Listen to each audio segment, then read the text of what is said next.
Accidents and ఎమర్జెన్సీస్ని హాస్పిటల్లో ఎలా deal చేస్తారు? చాలామందికి యాక్సిడెంట్ అయ్యే వరకు ఎగ్జాక్ట్లీ ఏమవుతుంది ప్రాసెస్ అనేది తెలియదు.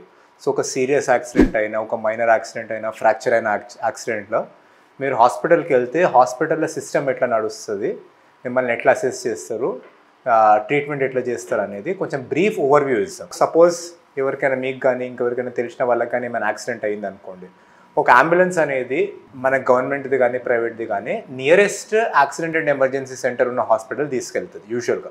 సమ్టైమ్స్ మనకి పేషెంట్ అన్కాన్షియస్గా ఉంటే ఐడెంటిఫికేషన్ కష్టం ఉంటే యూజువల్లీ ఒక గవర్నమెంట్ సెంటర్కి తీసుకెళ్తుంది.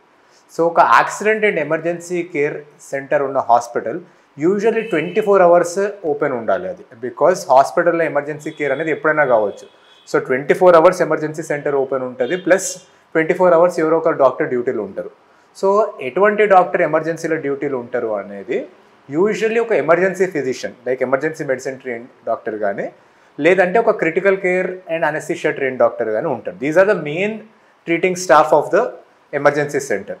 సో అది ఆర్థోపెడిషన్ కాదు, జనరల్ సర్జన్ కాదు, usually it is the emergency medicine team or the critical care and anaesthesia team. So ఇది మనకి మన మెయిన్ డాక్టర్ అక్కడ ఉండేవాళ్ళు. నెక్స్ట్ ఏంటంటే ఎమర్జెన్సీ నర్సెస్ ఉంటారు. ఆన్ డ్యూటీ వేరే స్టాఫ్ ఉంటారు కానీ దే ఆర్ లైక్ వాళ్ళ రోల్ వచ్చినప్పుడే వాళ్ళు ఉంటారు. So emergency doctors and emergency nurses ఉంటారు హ్యాండిల్ చేయడానికి.